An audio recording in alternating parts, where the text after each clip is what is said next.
sana. Asanteni sana. Kabla ya kusema na kualika wageni wetu wa heshima ambayo ni viongozi wa vyama vya United Opposition, na waomba nafasi kidogo tu. Tuko na new members wametujoin, hawawezi zungumza wote. But on behalf of the many ladies who have joined this party recently, I want to call to Madam CEO. Where are you? Yeah, come and say hello. I'll give you 90 seconds. Speaker Muturi used to give people 90 seconds to make a personal statement. So 90 seconds, Madam CEO, and you'll be followed by Madam Deputy Governor.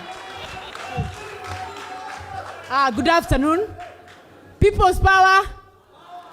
United Opposition. People's Power. People's Power. United Opposition. Honorable guests, distinguished guests, party leaders, shujaa wetu, Mheshimiwa Mother Karua, allow me to lead on the already established protocols for the sake of time. My name is Madam CEO Ada Aduta, aspirant Mathioya sub-county, MP, Member of Parliament. You are most welcome. We are here, leaders, our leaders, because of a unity of purpose. Youth for youth. Unity of purpose. We have a lot of SWOT analysis. Our strength, our weakness, our opportunity, our threats is what will make Kenya of tomorrow. Thank you very much. Huyo amepita sababu amechukua 90 seconds. I'll call Madam Deputy Governor, and that is June Wawero.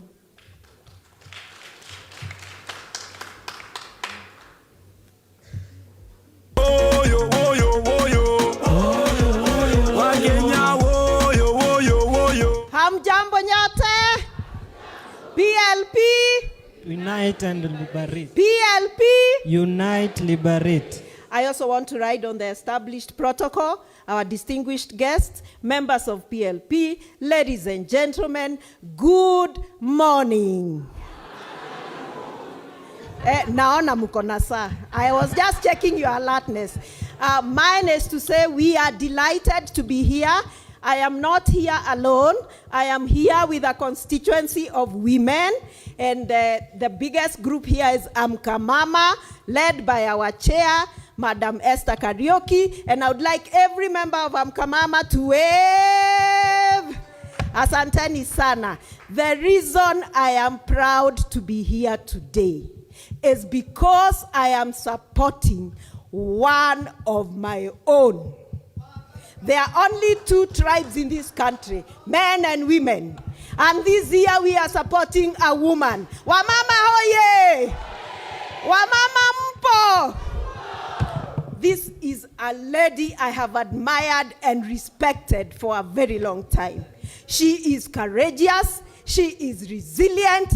She does not say die. She will never die. She will fall and wake up again strong. And that is why we must support Mama. Wamama oye! No disrespect to our distinguished guests and other party leaders, but allow me to celebrate my party leader, Honorable Mother Wangari Karua. And that is why I'm here. Jenzi mpo. Tupo. Jenzi mpo. Wacha niwaambia Watunguyas. Hii ni wakati wenu. There is no other future we are promising you. It is now. This is your time. Na kama si sasa ni sasa hivi. Kweli urongo? Kama si sasa?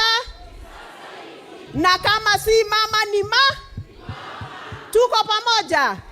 PLP. Unite, liberate. Nataka tuseme ile ya Kiswahili. PLP tuungane. PLP tuungane tujikomboe. PLP Nawapenda nyote. PLP is a party for everybody. You have seen we accommodate everybody, and especially the Gen Z. Gen Z nawalombotos tu sana. Finally, on the side of women, Madam Double M, come here for 90 seconds only. I allowed June to exceed. Just come for 90 seconds.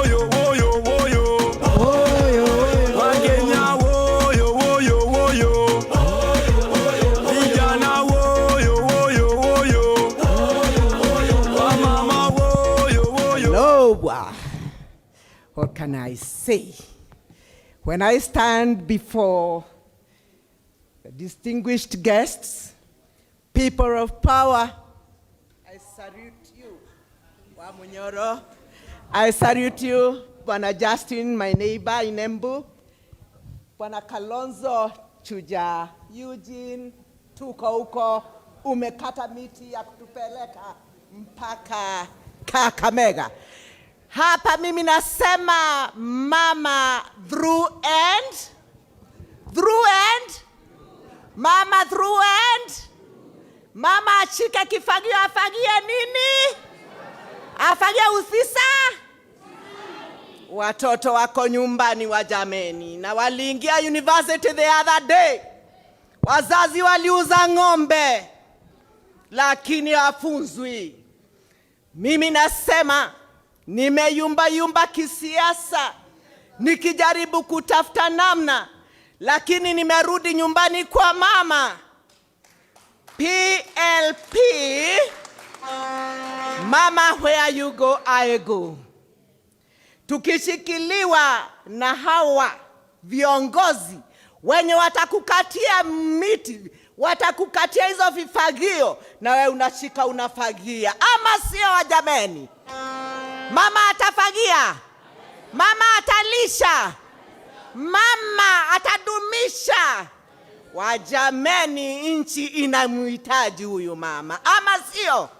Tuliona kama amekaa, nikaita wa mama wenzangu, tukaenda kumtafuta, na akaskasini na akatuambia wakati ukifika nitawaeleza, na ametueleza.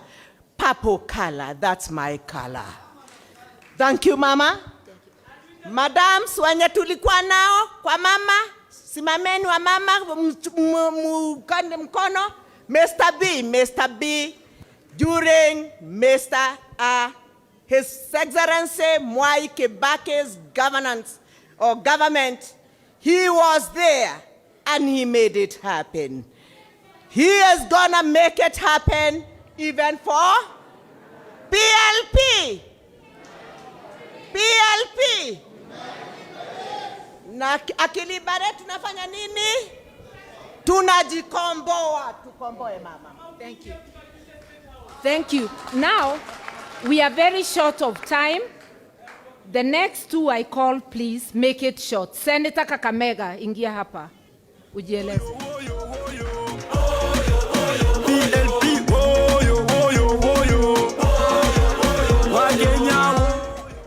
Asante.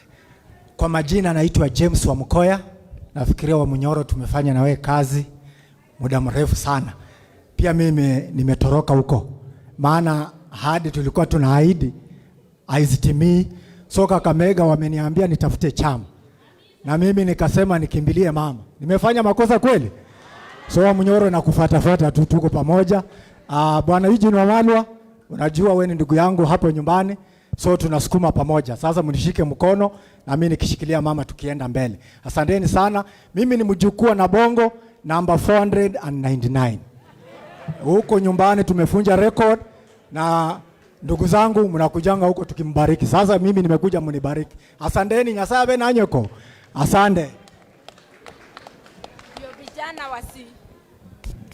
Vijana wasinikasirikie. Engineer Kaburu, 1 second.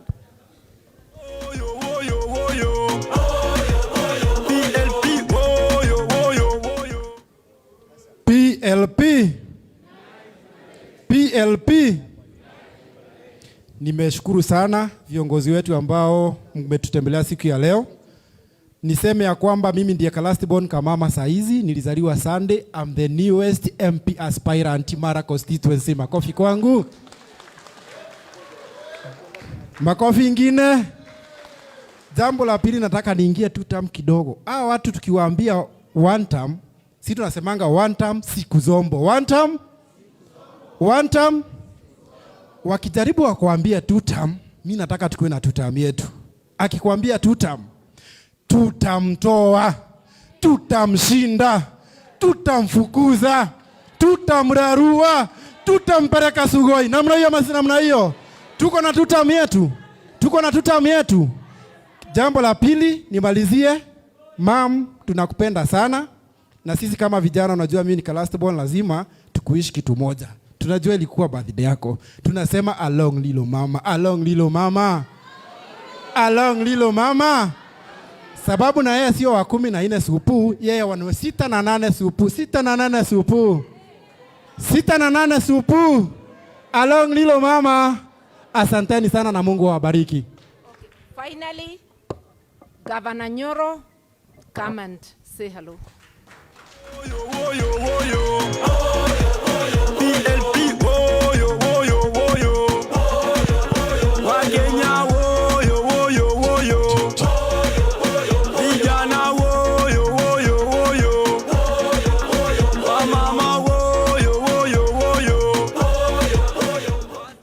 Haya. Mupo? Hebu fanya namna hiyo. Kabisa kabisa. PLP. PLP. Asante sana. Leaders wote wa opposition, wote I recognize you. Bigiji na kurecognize. Wana Lintuli na kurecognize. Rafiki yangu Kalonzo, I recognize you once again. You know, tumepigana. Eugene, tumekuwa pamoja. JB. Leo ningetaka kushukuru mama kwa sababu mama alinialika. Akaniambia leo ni leo. Na mimi nikasema nitakuja. Kwa hivyo mimi niko na nyinyi kwa upande wa opposition. Msinitafute mahali pengine. Na nimekuja nikiingia na hii chama ya mama, lakini kazi tutafanya zote pamoja kwa sababu ni lazima tuokoe hii nchi. Wengi wetu mnajua tulikuwako tukatengeneza Vision 2030. Imebakisha miaka 5 na bado tuko na shida ya economy, tuko na shida ya democracy, tuko na shida ya justice, tuko na shida ya governance. Wakati ni sasa, na kama si sasa ni sasa hivi. Tuko pamoja, munihesabu kati ya wale ambao watakomboa hii nchi. Asanteni sana, Mungu awabariki. I'll make my remarks, after which I will call my guests. Distinguished delegates, esteemed leaders, our honored guests, the party leaders, fellow patriots of the People's Liberation Party and of Kenya, ladies and gentlemen, it is with deep humility and an unbreakable resolve that I stand before you today. This gathering in our capital is not just another routine conference. It is a declaration, a promise, and a turning point in our nation's journey towards justice, unity, and dignity. Today before you, as I declare my candidacy for the presidency of the Republic of Kenya in the next elections, under the banner of the People's Liberation Party and within a united opposition. We make this declaration not out of mere ambition for office, but out of devotion to service. Our beloved Kenya has endured betrayal, betrayal of trust of our institutions, and betrayal of the people's hope. The incumbent regime has chosen corruption over integrity. They have chosen impunity over justice and propaganda over service. Kenyans are hurting, and Kenyans deserve better. Don't we deserve better? Yes. But my friends, let me say this clearly. We shall not walk this road alone. We acknowledge the other parties and leaders, especially those represented here today. Kalonzo Musyoka of the Wiper Patriotic Front, Rigathi, the Democracy for Citizens Party, DCP, Eugene Wamalwa, the Democratic Action Party, DAPK, Justin Muturi, Democratic Party of Kenya. We also acknowledge the Jubilee Party, which is not here because they have a similar event, and we acknowledge many other parties in this country. Each has brought, especially each of those of us in the opposition, has brought courage, vision, and determination into this democratic arena. Competition sharpens our ideas, but cooperation strengthens our cause. To dismantle the machinery of oppression and restore the promise of our Constitution, we must forge a broad, united front. Unity is not a choice. It is our duty to the people of Kenya. And that's why you see my brothers coming here today to proclaim that unity is our duty to the people of Kenya. The core of the PLP mission is the restoration of the rule of law and eradication of corruption. Corruption is the enemy of progress, the saboteur of dreams, and the thief of opportunity. In my presidency, the corrupt will face justice. No matter their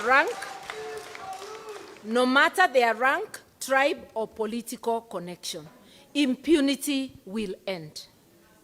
Our courts, our police, and our public offices will once again serve the people and not the powerful.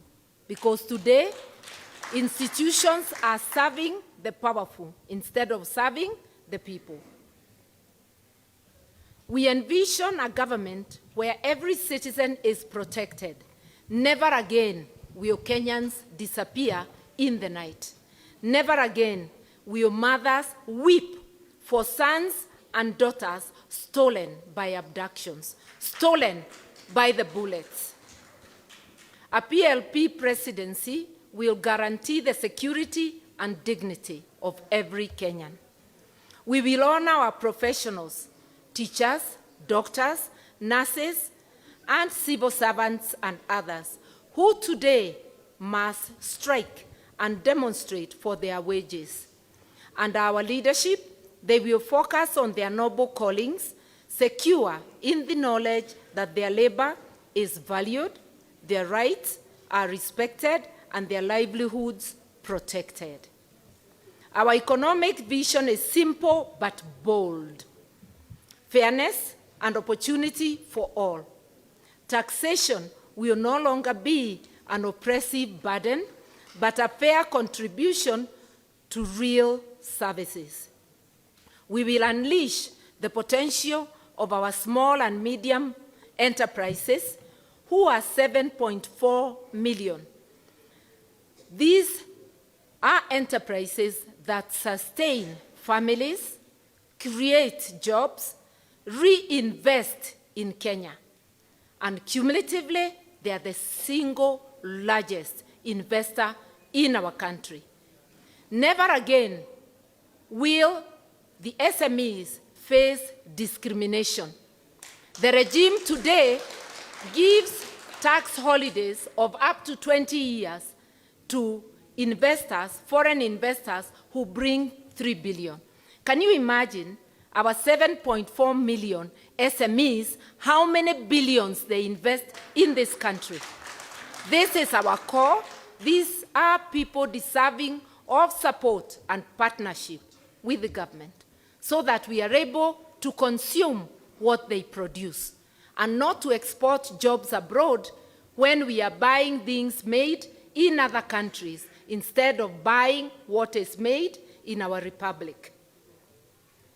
Our policies will end discrimination and empower our people to compete, innovate, and thrive.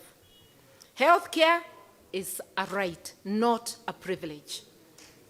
A Karua presidency will deliver quality, universal healthcare throughout the life cycle. Yani mtoto akizaliwa atapata huduma ya afya mpaka kufa kwake. The life that God has given you, which we call from cradle to grave, to the day the Lord calls you, so that no Kenyan may fear financial ruin when they become ill. You know, today people are selling everything they have to treat the sick. Asante, education too is a constitutional right. We will ensure access to quality education from early childhood through to university. Eliminating corruption and waste so that every shilling meant for education reaches the classroom, not the pockets of entrepreneurs. Agriculture, the heartbeat of our rural communities, will be revived by providing farmers, especially small-scale farmers, with credit, markets, and technology. We will transform subsistence into abundance. Food security is not just about survival. It is about dignity, prosperity, and sovereignty. They say, whoever feeds you will dictate your life. We must be food secure. Delegates, today is not just about PLP. It's about Kenya. It's about the mothers who want their children to dream again, the youth who want to work with dignity, and millions of citizens who want a government that serves, not exploits. What we are having today is an extractive regime worse than the colonial regime. The road ahead will not be easy, but let this conference be remembered as the clarion call. PLP is ready. Martha Karua is ready. Kenya is ready. And together, with humility in our hearts and unity as our shield, we will not only contest an election, we will reclaim our republic. We will take our country back. And especially because we know we cannot do it together. My SG was here saying in Kiswahili, kidole moja haiwezi kuua nini? Chawa. That is why we must march on together as a united opposition. We have promised ourselves with my brothers here that each one of us will grow their candidature as a presidential candidate, but at the end of the day, we will subordinate our ambitions to the for the interests of Kenyans. We will sit down and produce one candidate. Na tukija kwenu mashinani, for all the 6 seats, we will find a formula, a fair formula, sio ya kurukia, to find a single candidate for all the 6 seats. We are one people, one purpose, one term.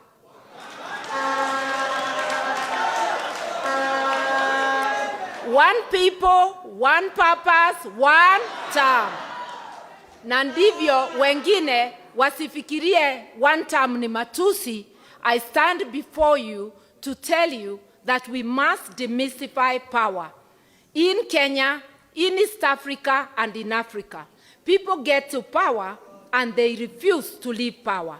Martha Karua, yours truly, is seeking a single term, one term. I believe that in 5 years it is possible to lay a foundation. Nobody will ever finish the job of making Kenya prosperous. You lay a foundation and you wait for the next team to come and further that.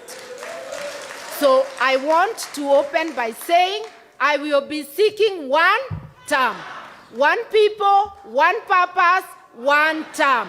Wewe unakatalia kwa kiti ukitafuta 2 term tukisema 1 term, ujue hapa Kenya tutaanza mvumo wa one people, one purpose, one term.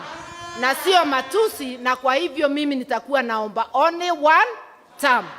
Na tujue keki ya Kenya haijagawa na mama, na vile mama anajua kugawa chakula kidogo, mama anagawa, kila mtu kwa nyumba anafanya nini? Anapata.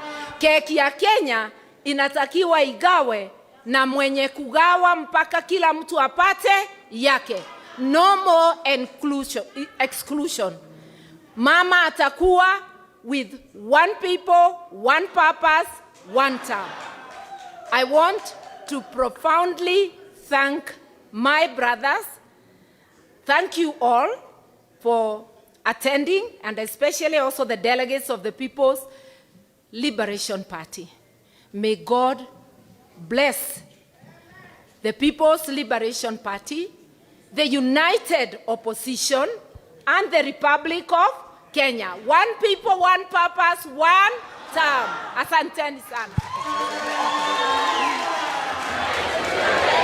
Unite, liberate. Asante sana. When people who are determined to oppress group or regroup, then people determined to liberate must regroup. And that is why all Kenyans of goodwill must join hands. We must push back and get our rights. Woyo, woyo, woyo.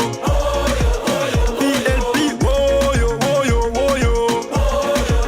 Wakenya, woyo, woyo, woyo. Vijana, woyo, woyo, woyo. Wamama, woyo, woyo, woyo. Wazee, woyo, woyo, woyo. PLP inaunganisha na kukomboa. PLP ina mifumo ya kutetea wakulima wadogo, wafanyakazi wote, wanabiashara. PLP ina... Asanteni sana. Hiyo nyimbo mmesikia imetungwa na Youth League. Walitoa nyimbo ya kufukuza kasongo, na ndio nyimbo ya People's Liberation Party, na kutakuwa na nyingi kwa sababu PLP tunasema kuzungumza si lazima kuzungumza kizungu ama Kiswahili. We can do it through art. And I thank the Field Marshal and the Youth League for that beautiful song, and I hope you will play it at the end. It is my honor and duty once more to thank all of you for coming to today's NDC and to remind Kenyans that our vision for a better Kenya starts today to liberate this country. It is quite sad tukiona the political terrain in our country is no longer conducive for Kenyans. Hatuna SHA, healthcare imeanguka. Juzi tumekuwa na shida, umeona Haiti. It is sad, and especially for us as the People's Restorative Justice Commission, to see a vulnerable family crying that wamekuja kuambiwa mtoto wao amekufa, wakisikia kutoka rais mwenye alichukua usukani wa serikali ili aweze kulinda nchi. So as the People's Restorative Justice, a formation from the opposition, we say hatutapumzika, because justice must be given to those families, and we say that the law must be followed to the latter. Kwa hayo machache nimesema Jumatatu tuna kazi, sio? Tunaenda kuchukua nini? Tunafanya nini? Hiyo kura tuchukue, tutembee nayo, kwa sababu hao watu hiyo kiburi wako nayo ni kwa sababu wanafikiria watakaa milele. Na tumesema leo ni one term na tutaendeleza hiyo one term, na ni ukweli vile party leader amesema sio lazima tukae pale milele. Ndio maana PLP tumeanza mfumo pia kwa vyama vya kisiasa. Tusiwe na watu wanakaa miaka nenda miaka rudi. Ukiserve term yako kama party leader, nondoka, achia wengine pia wafanye yao. Lakini hatuwafukuzi. Mnakuja pale eminent person, mnatushika mikono na tuendeleze chama. Kwa hayo machache, ningependa kumrudisha kinara ili aweze kukaribisha vinara wa upinzani ili waweze kuongelelea masuala ambayo ni muhimu kwa taifa la Kenya. Asanteni sana. Asanti sana SG. Sasa nimwite rafiki yangu na mmoja wa wageni wangu mashuhuri leo, the Honorable Linturi.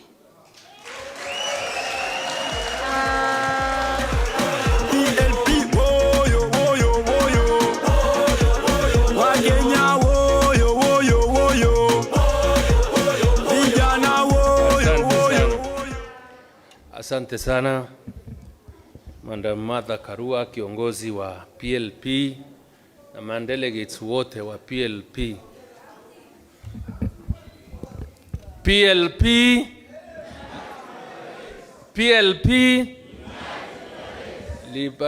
Unite, liberate. Kwanza mimi nashukuru kiongozi wa chama cha PLP Martha Karua kwa kutualika katika mkutano huu, na niseme ya kwamba mama, nimekusikia na nimefurahia. Na wale wengine wako kule wanafikiria one term haiwezi kufanyika, mama amesema yeye anataka nini, so it is possible.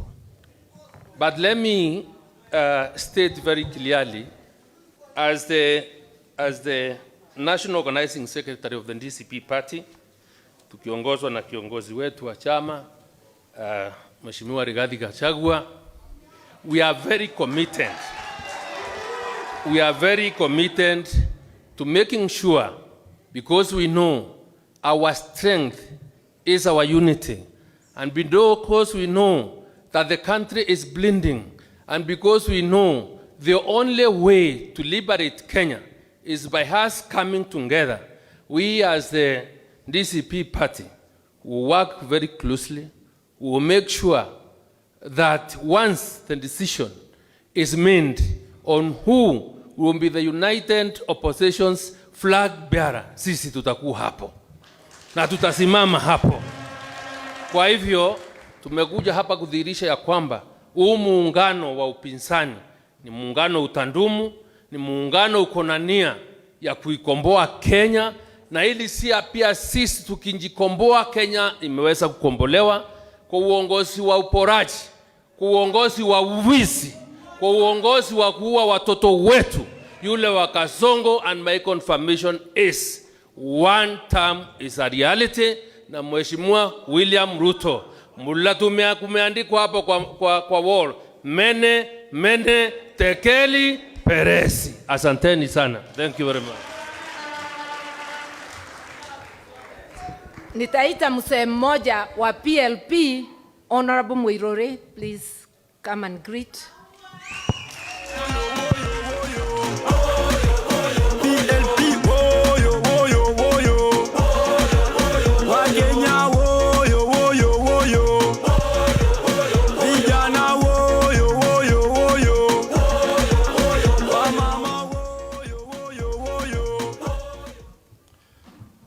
Mheshimiwa Martha Karua, our leader in PLP, wageni wote wetu ambao mimi nawajua, tulikuwa na mzee Mheshimiwa Kalonzo Musyoka bunge,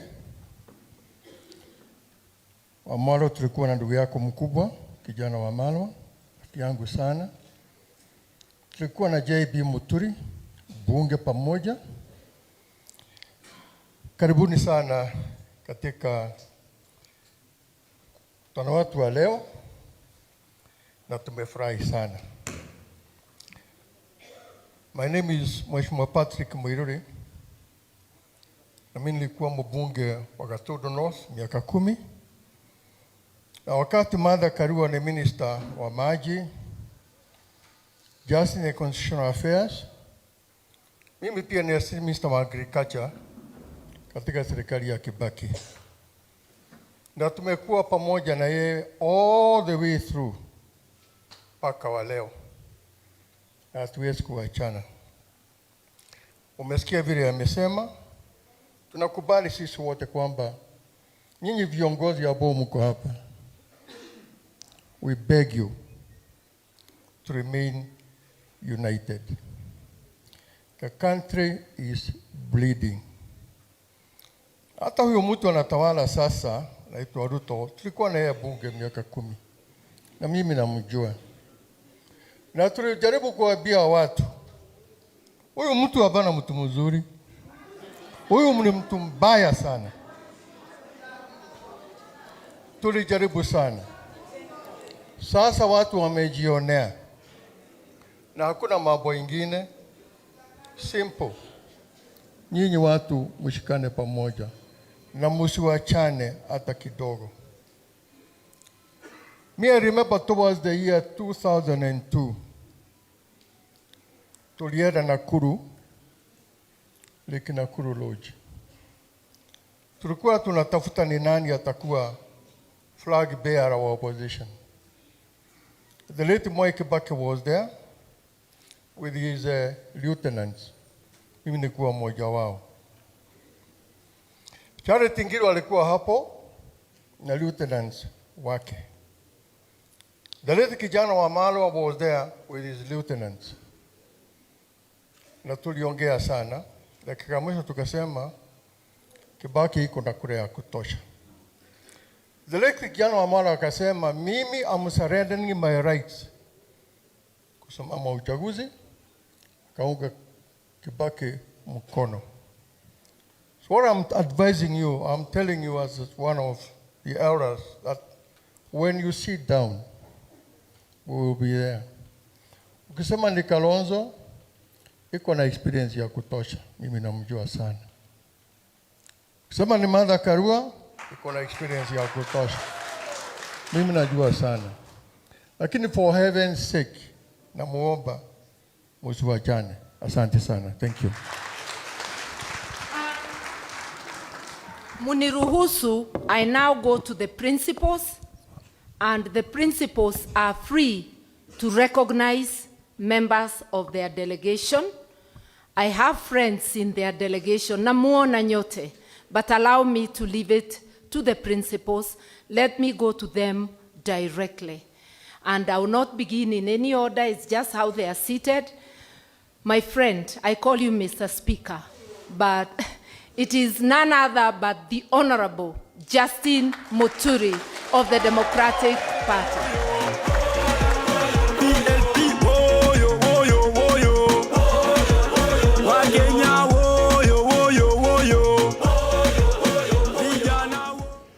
PLP, Unite, Liberate.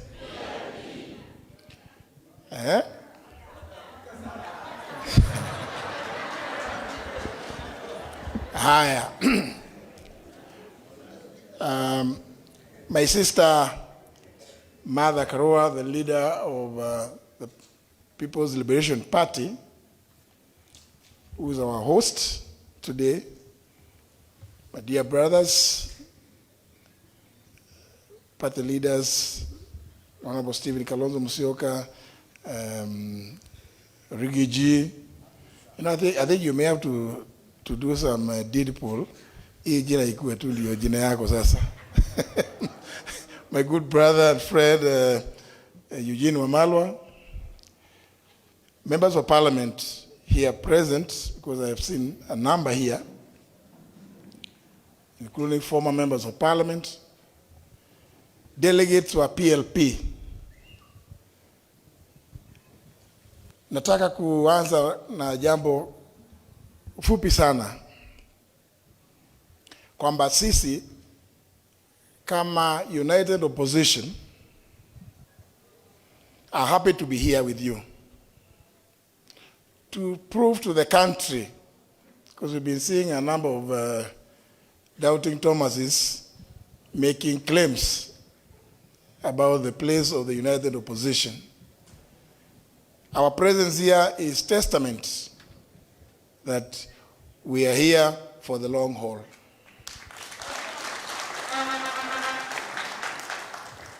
Mukituona hivyo, we are here for the long haul to accomplish the one-term mission.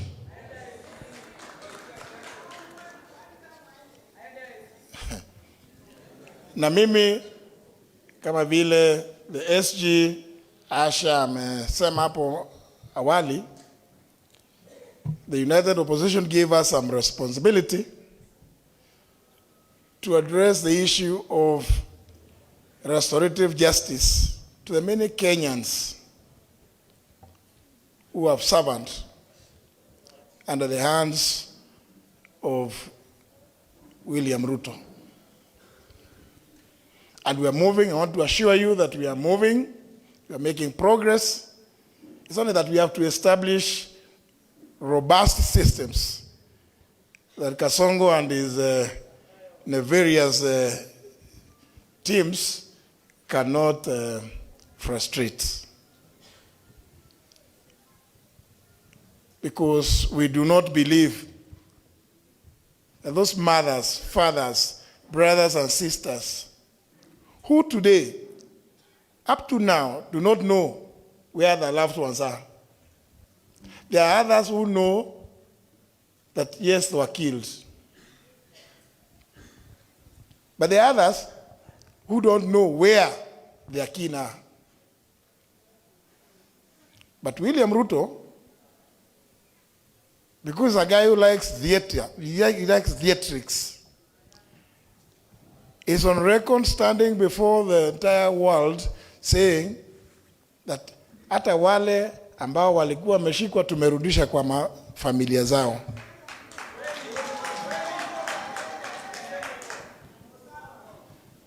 Tukamuuliza, kama umewarudisha unajua pahali walikuwa. Kwa hivyo unajua ni nani alikuwa amewashika.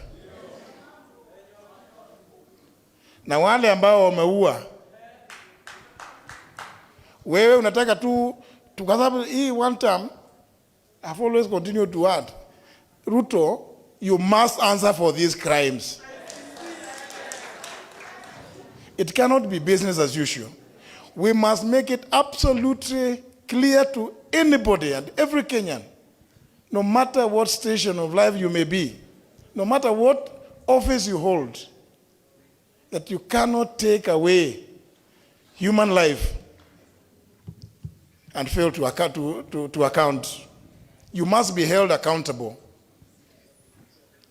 Na ndio tumesema, na watu wanaona kama mzaha, and I like what my good sister mother said, we must restore the rule of law.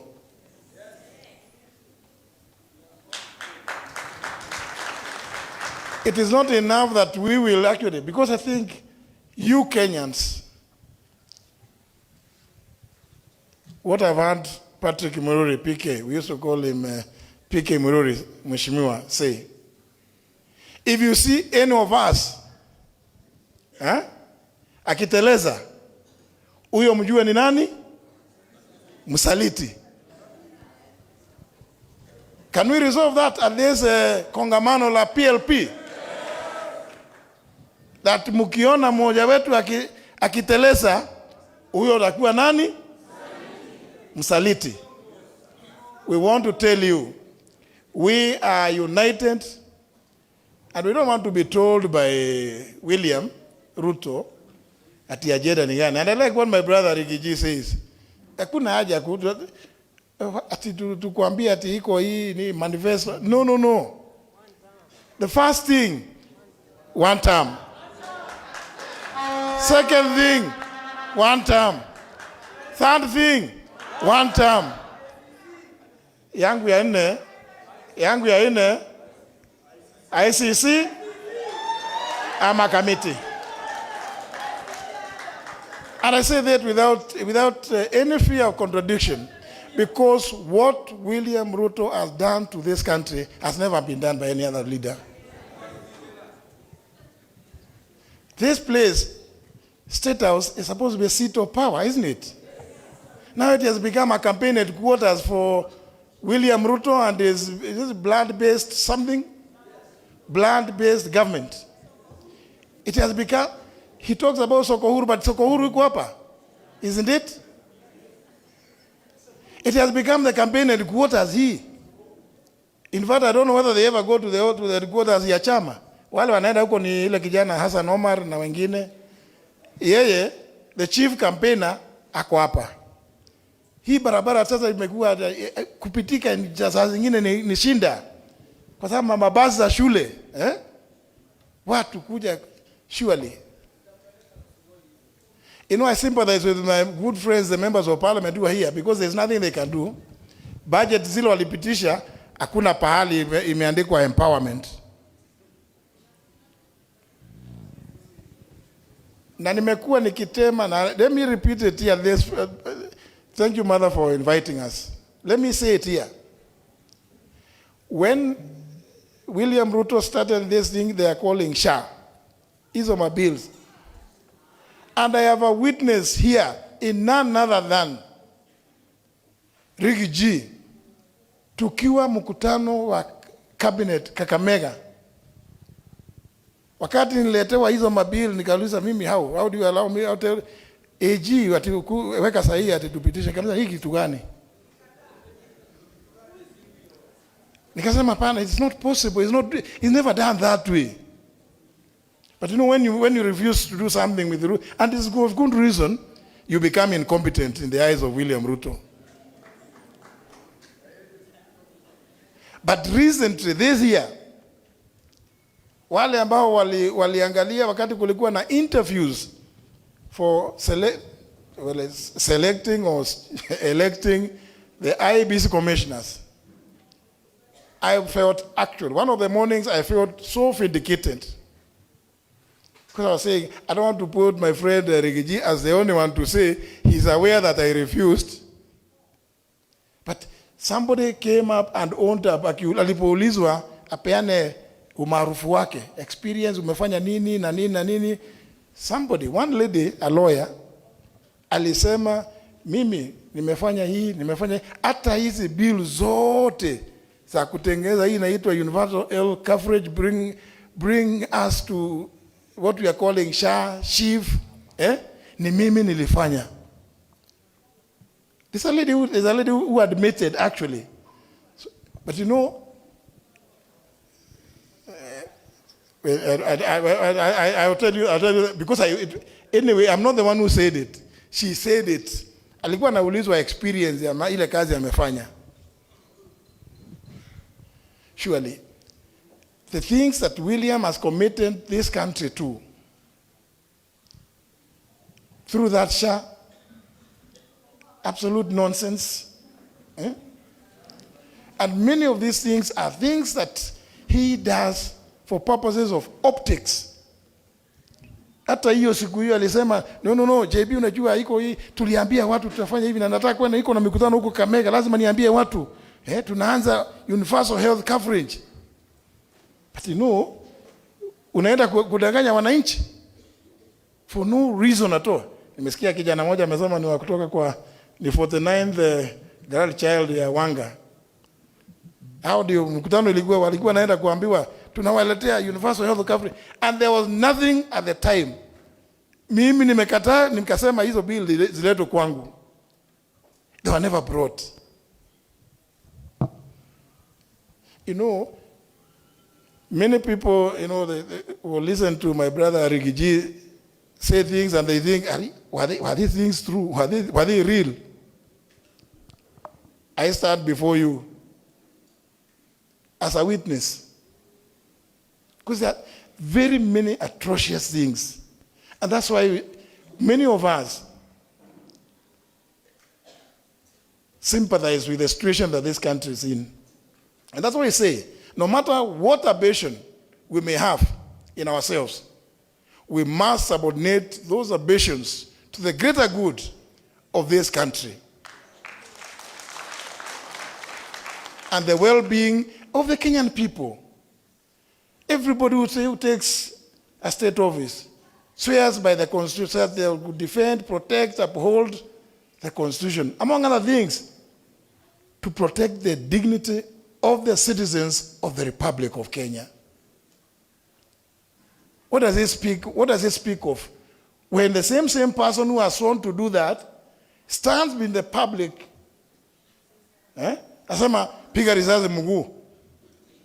Asib kupigwa mguu ni, I mean, is he playing hockey? Ama ni nini?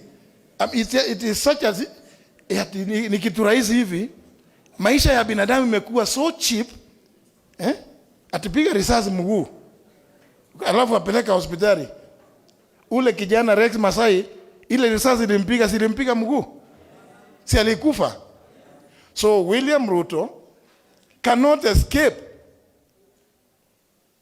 being held accountable for the lives that have been lost during his term.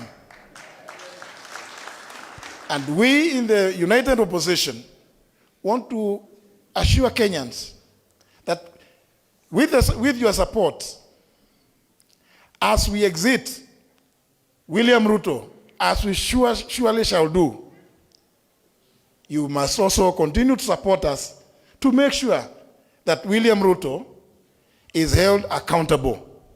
Na ile mali ya wananchi ambayo amepora, I don't want to say ati wale watu wamepora. I mean, kwani wamepora, it is under his watch. If there are any other, anyway. Lakini, ile mali ya wananchi ambayo pia amepora, ni lazima arudishe. And I always, there's something I like reminding, because I'm very happy that, my sister, mother, all remembers that thing. Muliona picha William Ruto akiwa kotini, wakiwa wameshtakiwa wakati moja na Joshua Kulei na Same Mwaita, kwa sababu ya ile 291 million walichukua hapa, wakisema wanauzia Kenya Pipeline shamba na bado ni msitu. I remember my sister pushed that thing, because when I was a chairman of Public Investments Committee, and he was a member of my party, he tried to come to tell me ati, JB, unajua hiyo maneno sijui, wakati ulikuwa KANU, nikamwambia hapana, mimi sikuona hiyo. We still stood strong and recommended that William Ruto and those who are in his team, including Same Mwaita, because he was commissioner for lands, na Joshua Kulei wapelekwa kotini. And I always feel very happy and proud to associate myself with that decision, because it was taken up, that issue was taken up by my sister here, as she always pushed. So when we stand here to tell you ati ile amepora lazima tuwarudishie kwa sababu ni yenu, na hao wenye ameua, he must be held accountable, whether locally or internationally, we mean business. I want to thank you. I want to stop at that point, but still congratulate you for holding your NDC, and congratulate my dear sister, mother, and say, we've heard you, and we've heard you loud and clear. Na tumesikia mambo yale mother ametuambia, what her presidency would entail. Simumesikia?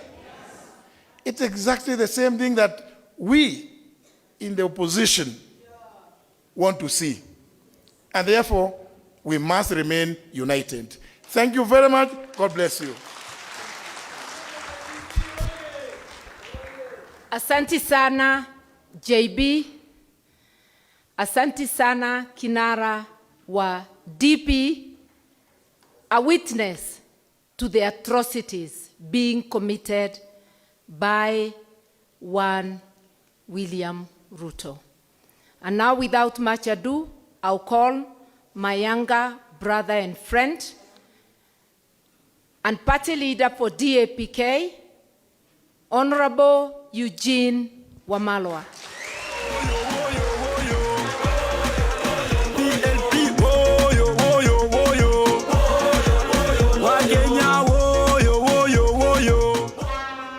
PLP. Liberate. PLP. Unite, liberate. Amjambo. Asanteni sana kunipa nafasi hii.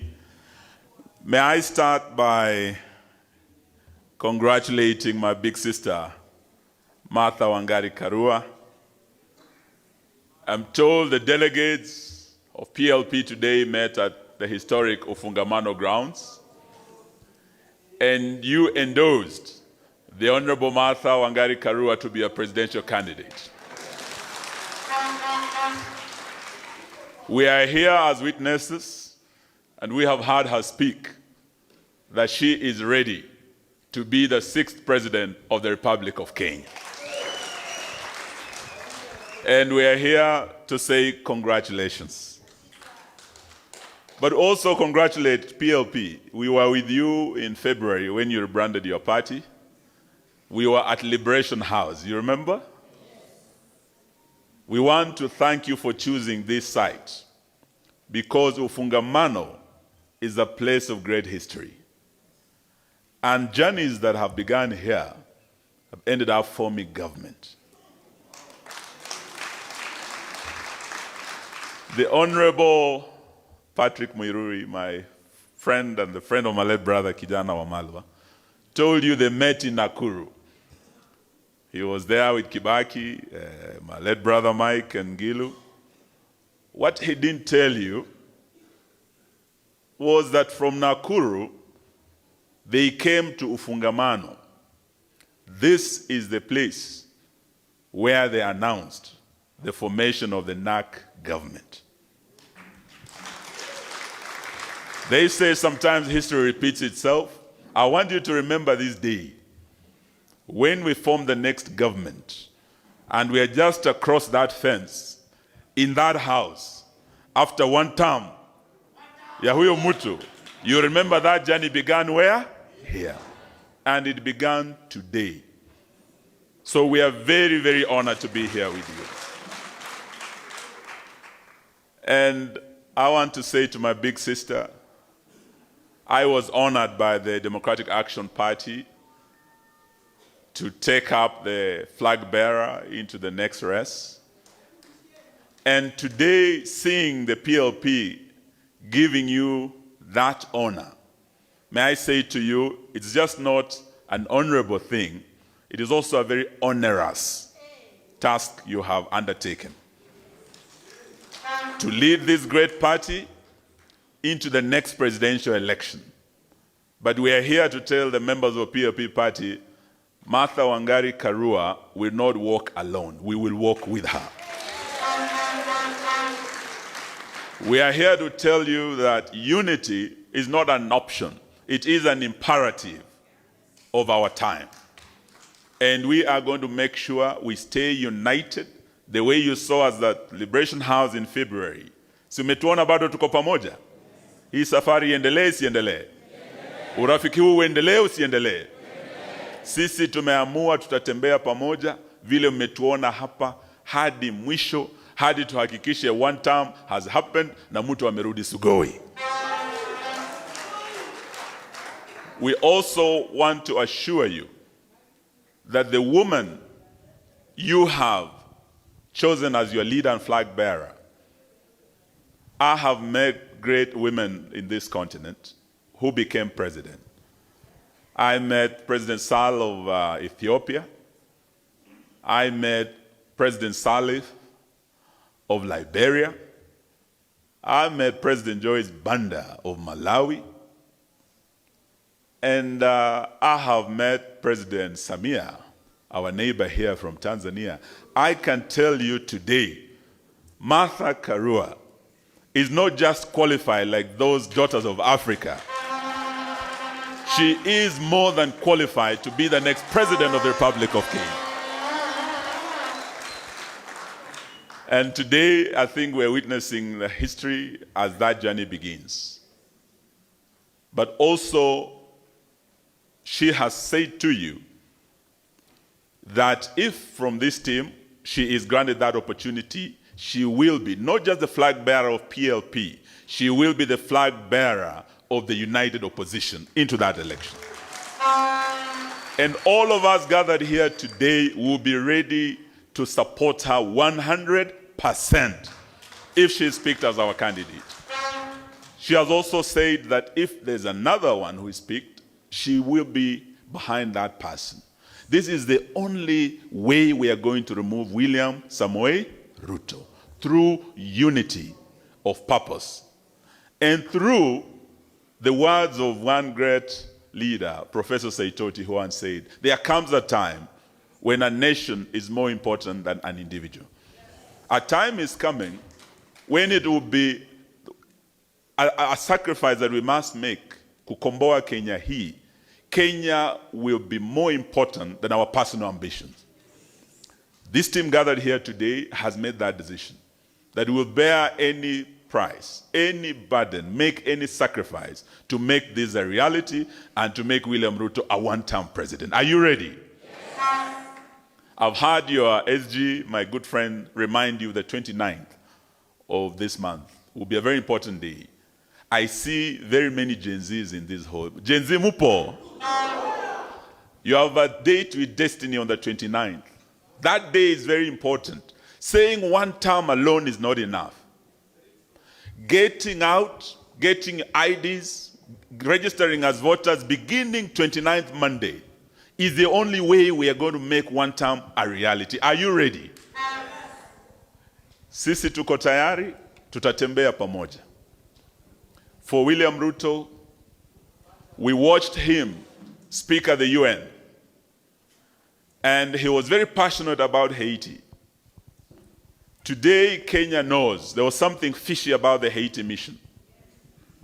Kalonzo, Musyoka, and I were the first ones to question the legality of that mission, because this government went against court orders that declared the Haiti mission deployment unconstitutional and unlawful. They went ahead and deployed irregardless. That baby has become an illegitimate baby. William Ruto was left holding that baby alone.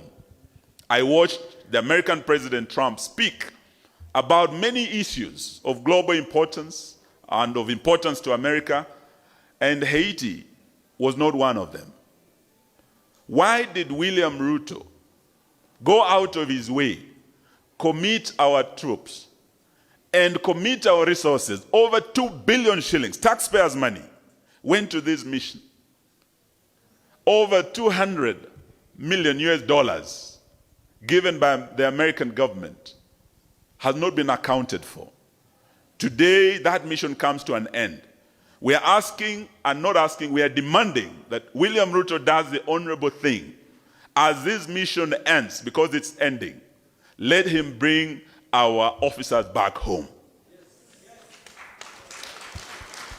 Let the United Nations take over and put in place a peace force that is multinational, that will take that mission to a new level. But even if they do that, there must be a proper forensic audit of that mission, because we believe William Ruto and his cronies, kuna pesa wamekula kwa hiyo mission. Mnakubali afuatwe? So as the united opposition, we are not going to let it lie. We will follow it up on the behalf of the people of Kenya. To the families that lost their dear ones, and we went to Kajiado to bury one of the young people. 3 of them, William Ruto himself acknowledged, passed on. We want to pass our deepest condolences to them. And as we move forward, this team is ready for the job you are going to give them. Martha Karua was my predecessor at the Ministry of Water. The water reforms she brought in Kenya today is what has put Kenya on the global map. She again preceded me at the Ministry of Justice. The constitution that you enjoy today in this country. Success has many fathers and mothers, but one of the leaders who led the way, the trailblazer, who made it possible for constitutional review to be done and our new constitution to be in place, was none other than the Minister for Justice then, the Honorable Martha Karua.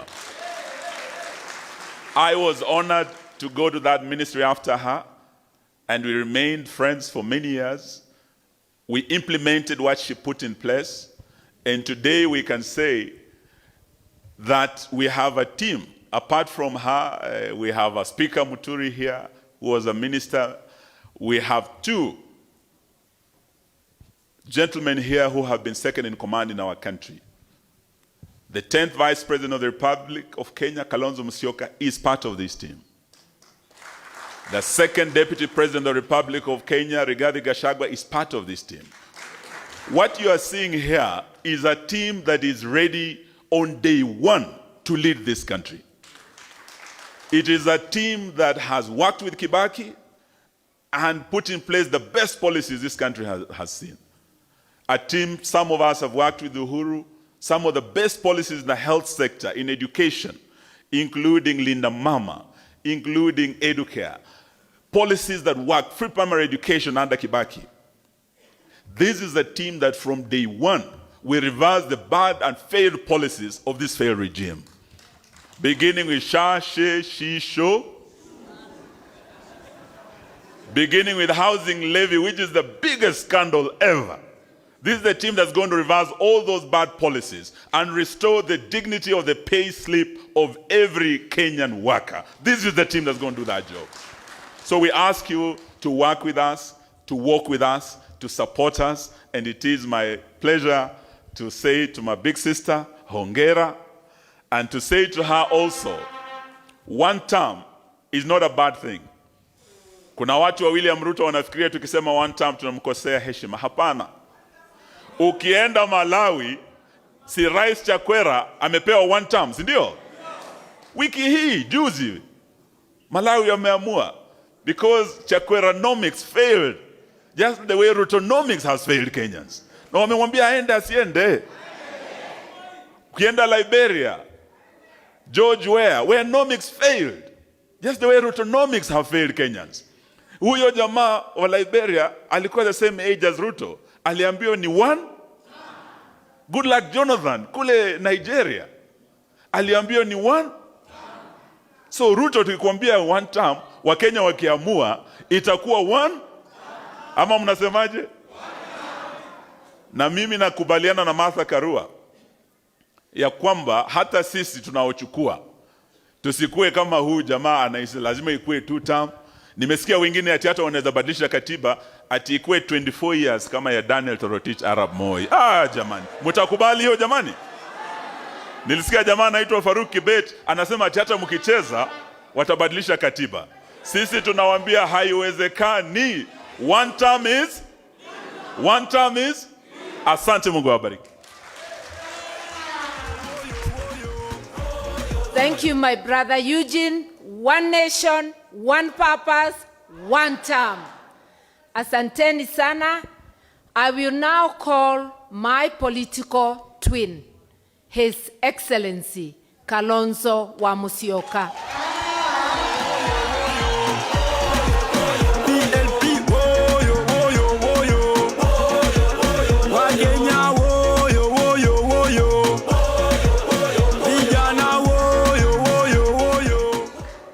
Wow.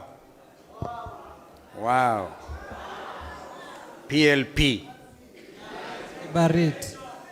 Tuungane tujikomboe. PLP. Tuungane tujikomboe. Sounds wonderful. Well, our sister Mother Wangari Karua, my colleagues Rigathi, I seem to agree with our friend JB. I am, as a senior counsel, I can do the deed poll to get Rigathi as the name. Our brother Eugene, delegates wa PLP, yetu tu ni wakupongeza, ni kuwapongezeni kongamano hili mahala hapa pa historia, fahari kubwa katika ujenzi wa taifa letu, na vile vile kugaramia hata safari ya kuhakikisha kwamba tumepata katiba mpya, ufungamano, na hata leo tumekuja kufungamana. Wangapi wako tayari tufungamane? Wakenya tufungamane. PLP. Unite, liberate. Kabla sijasahau, kuna wengine, Mother had given us that leeway to introduce some of the members that are accompanying us. I want to recognize some who are Wiper Patriotic Front. Already nitaanza na kijana Kamau Mbiu. Kamau Mbiu, Gen C. Tuko na kijana Muriuki Ndwiga, is our Deputy Organizing Secretary. Ako wapi Muriuki? Ako kule. Tuko naye vile vile mama wakili Degwa Njiru.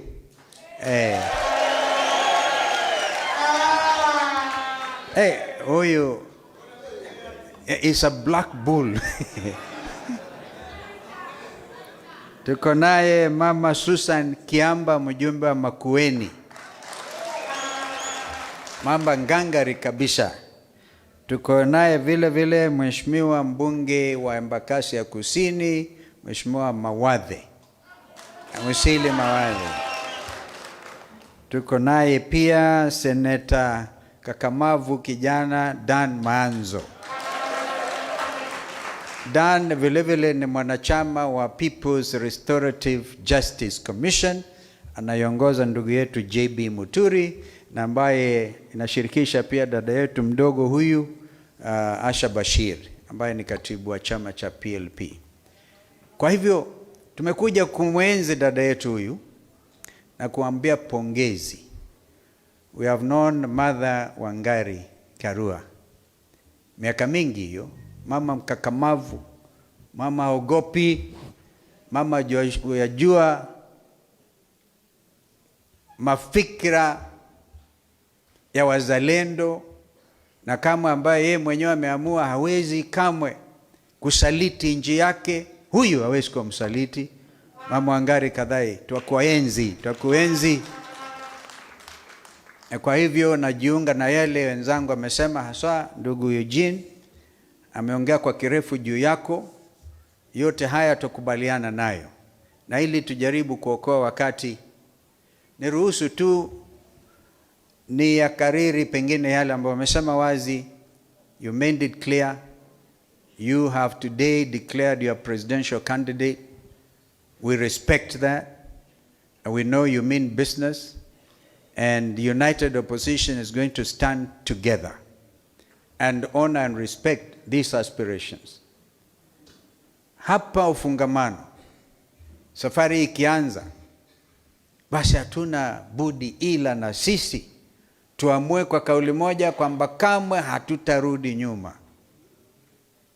And now William Ruto leads a government that believes in money laundering. Money laundering to the extent that our country now is listed in the grey list of countries that even sponsor through money laundering excesses like terrorism and other things. Grey listed. Now amebuni tabia nyingine. Instead of money laundering, and I've watched him at the UN, he's now doing reputation laundering. Waniuliza hicho ni nini hicho?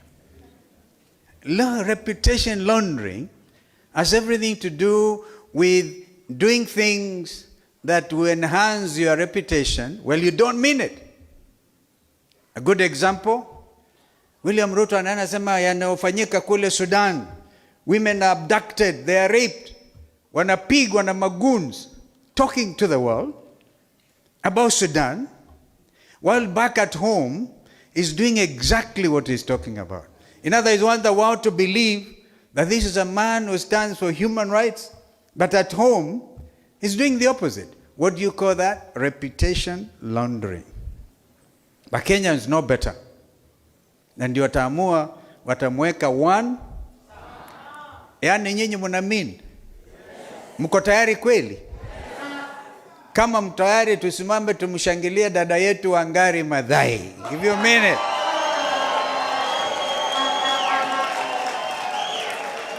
One town.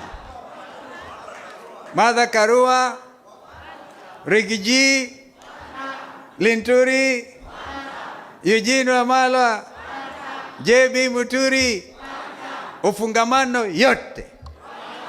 Sisi wote wapinzani, lakini hatukai upinzani. We want to make these guys seriously. Don't internalize opposition. Do not internalize opposition. We are the government in waiting. Wangapi wanakubali hiyo? Yaani tunaunda serikali. Tunaiunda bila wasiwasi, bila uoga, kuogopa yeyote, tukimheshimu tu Mwenyezi Mungu na nchi yetu kuiweka pahala pake. So I want just to say, Mother, we are very proud of you. We know you have walked this journey together. Some of us have sacrificed. We don't want to also glorify sacrifice. You can never sacrifice enough for your country. And so, 29th, vijana, chukueni kama una kitambulisho kwanza hanza hapo. Kitambulisho na registrar of persons awe mstari wa mbele kuhakikisha kwamba vijana ambao wamefika umri wa miaka 18 bila matatizo yote, kuulizwa mambo mengi, anapata kitambulisho. Kisha baadaye aanze safari ya kuchukua voter registration, awe asajiliwe kama mpiga kura. Alafu a year and something less than 2 years down the line, Wakenya na waulizeni, kumbukeni the sacrifice our forefathers made. They fought in the forest. They didn't count how many days they were going to do it. General Waruingi and others, Field Marshal Kimathi, who deliberately gave out their life for us. Lakini ikifika kupiga kura, I just want us to do one thing. Because they, through their blood, gave us liberation, political liberation. Our young people on the 25th of June gave us this economic liberation, tena kwa kumwaga damu. And we cannot forget each of them. We can't. We will be naming each one of them every 25th of June. Na kuendelea kuwaenzi, that they would never have died in vain.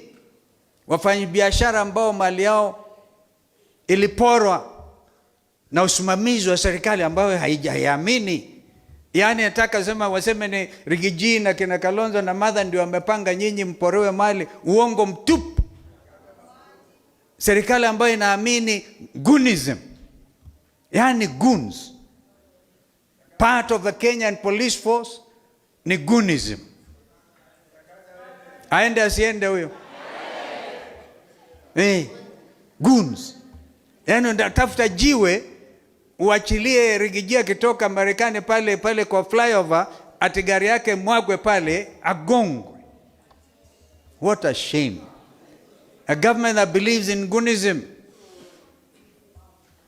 So that is why we have to now sacrifice a bit more.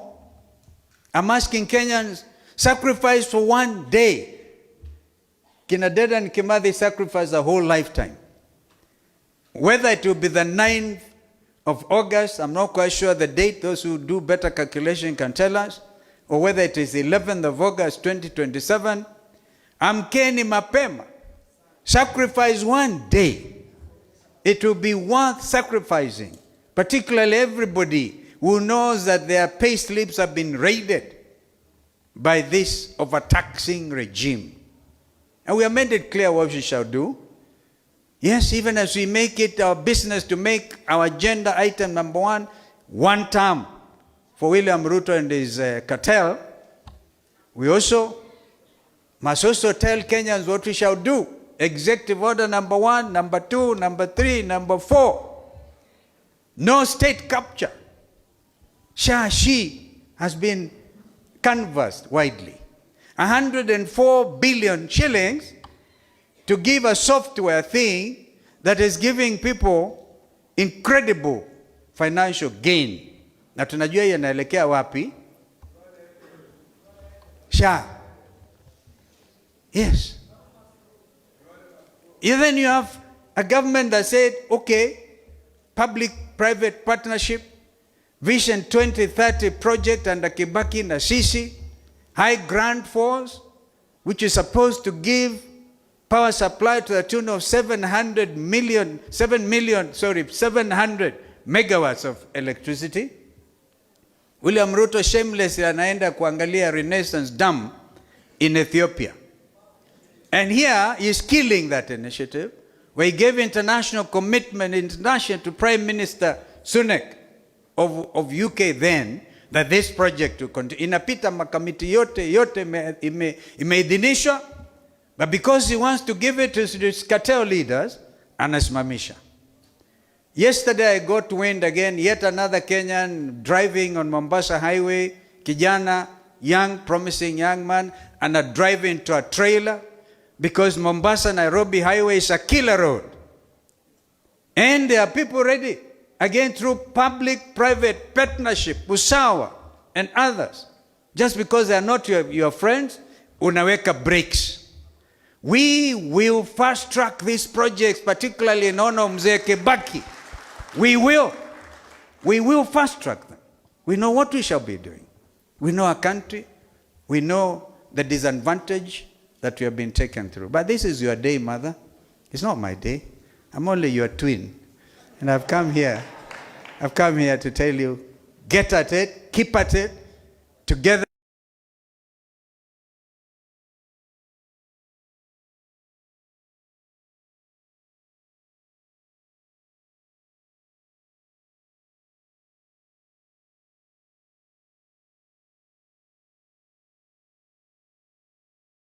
An eating place, a crime scene, as my brother puts it. Even if he's going to call the whole IEBC to State House and declare himself the chairman of IEBC, Kenyans are very clear. He will be one term. Kwa hivyo basi, nasema asante sana. Asanteni sana. I think we could talk on and on, but this is Mother's Day. You made it very clear. Thank you. Thank you so much. Asante sana, my political twin. One nation, one purpose, one term. Before I call my brother, I had greetings from Matiang'i, who is being painted red today. He's in Jubilee. And they're having a similar event. It's only fair that I give that. I also want to ask my colleagues, when Rigathi finishes, we shall all join him on stage for that one photo of a united team. So without much ado, I invite my brother, who is gifted in giving us snippets like one term. Rigathi.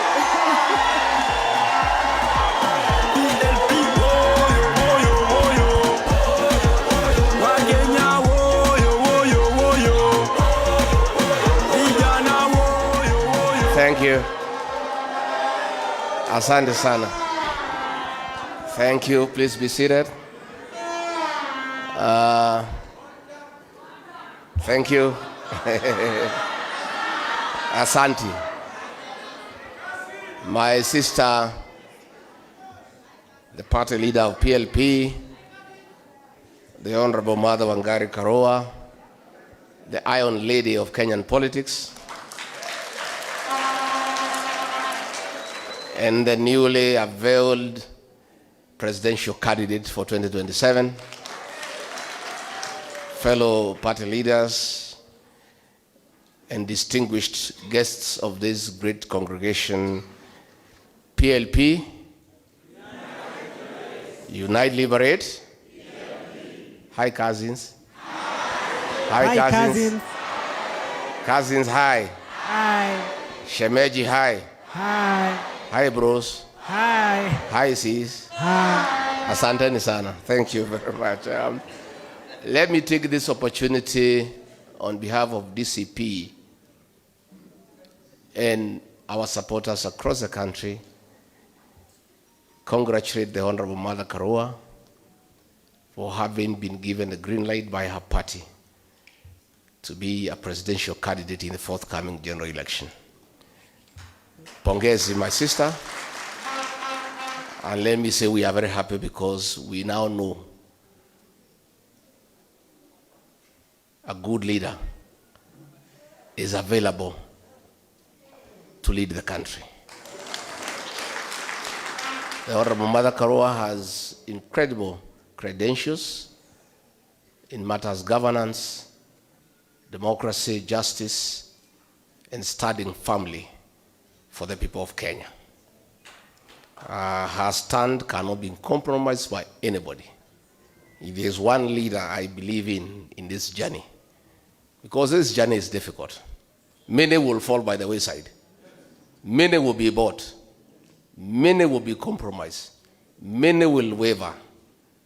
But I have no doubt in my mind, like every other Kenyan, Mother Karua will go to the end to liberate this country. We are therefore very happy that her party has endorsed her as a presidential candidate, and as she has said, she has already started convincing us to think whether she can fly the flag. And we are saying women are great leaders in this country. And not just in politics, in every sector. In business, in agriculture, in church, in all spheres of influence. Our women have proven that they can be trusted with leadership, they are passionate, and they mean well for the people of Kenya. I'm sure everybody knows Mother Wangari Karua, if elected president of Kenya, she cannot steal from the people of Kenya. I don't think Mother would ever order for people to be shot in the leg. I don't think Mother Wangari Karua, as a mother, grandmother, can order for the killing of Gen Zs. So we have a great leader, and the people of Kenya have a choice to make. Let me say, let nobody worry that Mother here is a presidential candidate, Kalonzo Musyoka is presidential candidate, Rigathi is presidential candidate, Eugene Wamalwa is presidential candidate. As the Honorable Mother has put it, let everybody go and mobilize for votes. Go and sell your candidature, sell your vision, and convince Kenyans that you can be president. And then when we sit, as it has been very well explained, we want to assure the people of Kenya that we shall sacrifice. We shall make whatever sacrifices necessary for this country to make sure, under whatever circumstances, we have one presidential candidate to face William Ruto. My sister, I want to assure you, if you convince us, I'm sure you can, that you are the right person. I'll campaign for you the way I campaigned for William Ruto. Yeah. I and my supporters will rally behind you. And we will do it the way it has never been done before. And I and my supporters are ready to support anybody whom we agree is the one to face William Ruto. And I would do it very happily. I only have one disappointment in case I'm not chosen. Just one. Just one disappointment. I will miss the opportunity to face William Ruto in the presidential debate. Hiyo mtu tukikutana kwa debate nitamkaanga, lakini that's the only disappointment I would have. But otherwise we'll be available to do what we must do. Isn't it? Let's be watchful and very alert. William Ruto knows his goose is cooked. He knows joint opposition will send him home by 10 a.m. And he has embarked on a very serious scheme to divide the opposition. Be alert. you'll see the next several days the kind of schemes he is having. Creating confusion in the opposition, buying people, dividing others. Let Kenyans stay alert. Luckily for us, Kenyans are very intelligent. They'll know. When they see a mole, they'll know. When they see somebody being used to divide the opposition, they'll know. Let Kenyans be alert. But for us here, we must stay together because Kenyans expect no less. We cannot fail this country because if we did and this guy came back, there will be no country here. Isn't it? All public resources have been looted. State House is a crime scene. Money for capitation is what is being used to bribe people in State House. Money for SHA is what is being used to bribe people. Even this Haiti thing, William Ruto cannot go to the UN to talk about criminal gangs in Haiti when we are having criminal gangs here in Nairobi and in Kenya being accompanied by police to terrorize Kenyans. William Ruto has turned to use of criminal gangs to harass opponents, to disrupt meetings. During Sabasaba, criminal gangs under police supervision were burning supermarkets. They were stealing from people. In Kikuyu police station, where courts of law were torched, the Inspector General of Police went there with CS Murkomen, and 11 police officers were promoted on merit for having allowed and supervised the burning of the courts by gangs. Yeah? So there is no way he can go to the UN and pretend that he is very concerned about criminal gangs in Haiti when in this country he is using criminal gangs to terrorize Kenyans. The last time he had a tour of Nairobi for 6 days, he was walking around with gangs. Goons are the ones who are accompanying the president. I even saw somewhere when unveiling a housing program, he actually introduced one of the goon leaders in Nairobi and gave him the presidential microphone to talk to the people. That's how low we have sunk as a country. And then he is at the UN there pretending to look very holy, the way he cheated us with the Bible. Lakini hiyo wazungu wako huko walimuonea 18. Saying how concerned he is about Haiti. It is because Haiti is a conduit for stealing public funds. And that is why it is continuing. As Honorable Eugene have said, William Ruto, let the policemen come back here and deal with crime. In Nairobi today, people are being mugged during daylight. You cannot walk around in Nairobi at 6 p.m. And instead of these policemen coming here to help us deal with those gangs, they are somewhere in Haiti being killed and being butchered. I saw him shamelessly condemn the use of arms in Sudan. Yet everybody knows he is the one who is doing business with Hemeti and exporting guns to Sudan to kill women and children. And then he is there at the UN Assembly pretending. This guy is one of the most deceptive leaders we have ever seen in the history of this country. Everybody knows the arms in Sudan are from Kenya, and he is the one who is behind it. Then he is there pretending to condemn. So, good people, let us stay united. Let us stay focused. We have a job to do. We're going to do it. Kenyans are behind us 100%. It's only we leaders who can let them down. And Kenyans are looking upon us. Yeah, they are looking upon us to provide leadership and to do the right thing to restore our country. And as the Honorable Mother has put it, once we form government in whatever capacity, whatever role our be asked to play, we must restore our nation. And that is the job at hand. We must make sure we have a functioning education system. We have a functioning health system. We bring to an end abductions and extrajudicial killing. We must restore the dignity of the payslip.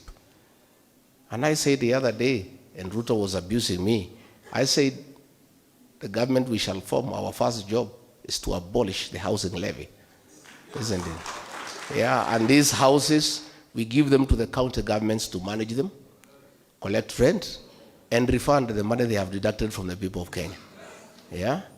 And then, Ruto was crying that we have no brain, because we are saying we must do the right thing. And we allow him to say what he wants to say. But when the votes are counted, you understand who has brain in this country. Yeah? Si imebaki muda mchache sana. Yeah, it's looking ni mbali lakini ni muda mchache. I heard Musalia saying that in Africa nobody can be one term. Sasa wewe Musalia, hii Malawi, is it in Europe or is it in Asia? Yeah? Which Africa are you talking about? We saw it in Botswana. These things are happening and Kenyans are awake. And what is happening in the continent, Kenyans are watching and they are getting prepared. So Gen Z mpo, nyinyi ndio dawa ya Kasongo. Please, mchukue vitambulisho na mchukue kura.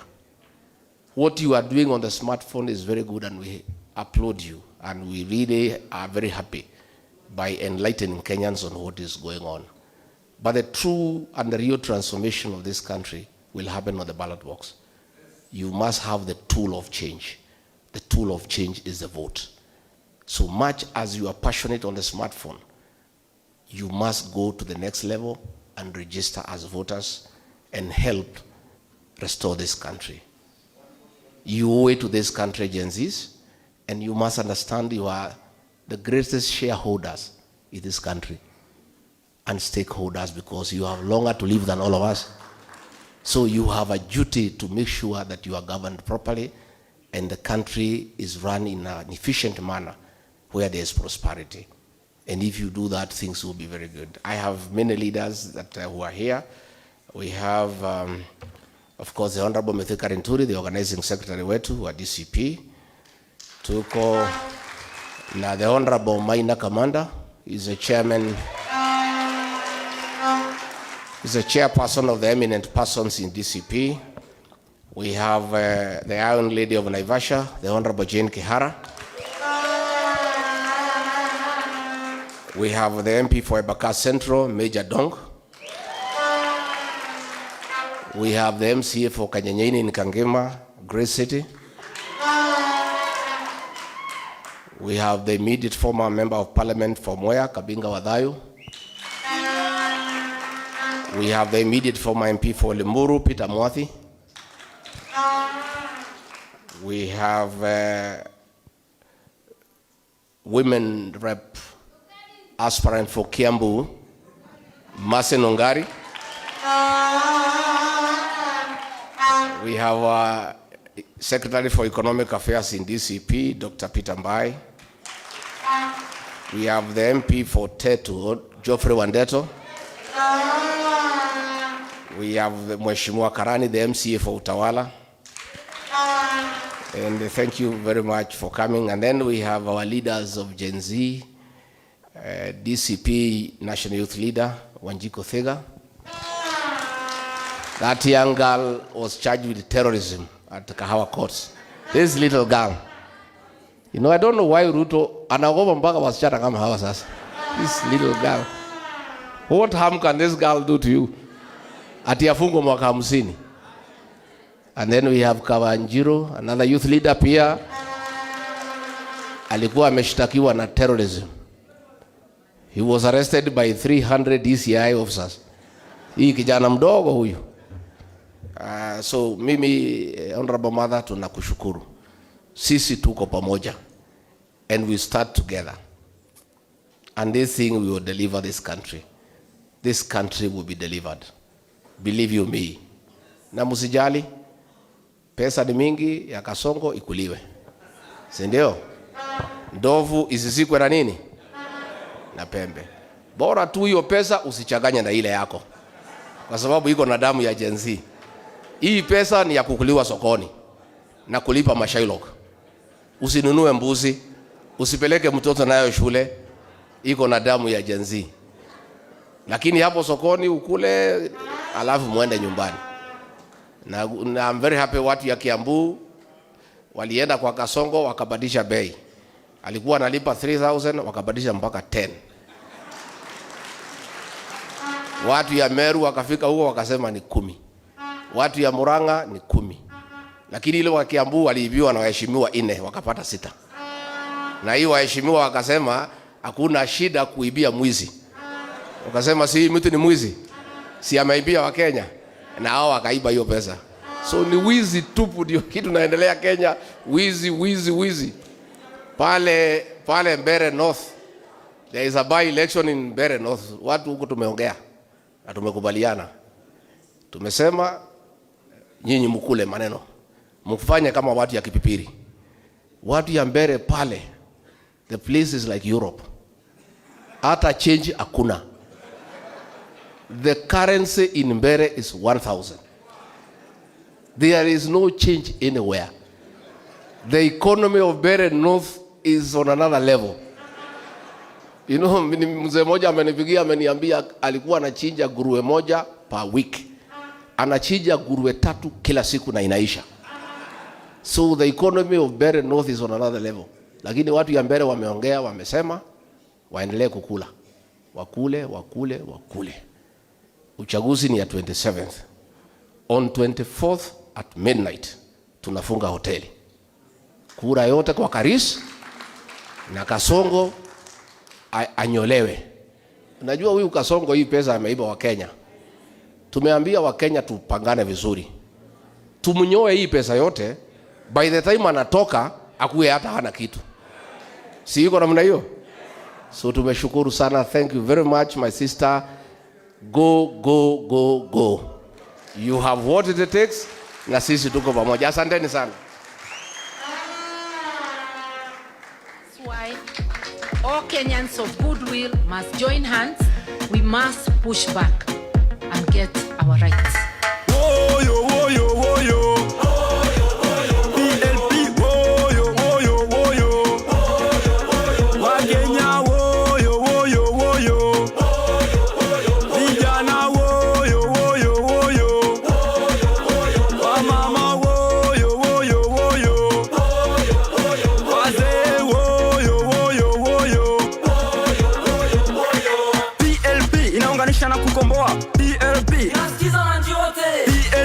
Mifumo ya kutetea wakulima wadogo, wafanya kazi wote, wana biashara. PLP inapiga vita rushwa, uongozi mbaya na hatu nyanyasaji. PLP inamjali mwananchi, mazingira safi, matibabu bora, umeme thabiti, elimu free, huduma zote za kijamii bila ubaguzi. Na huu msimu ni wa sisi, PLP ni yetu sisi, tushikane mikono tuendelee.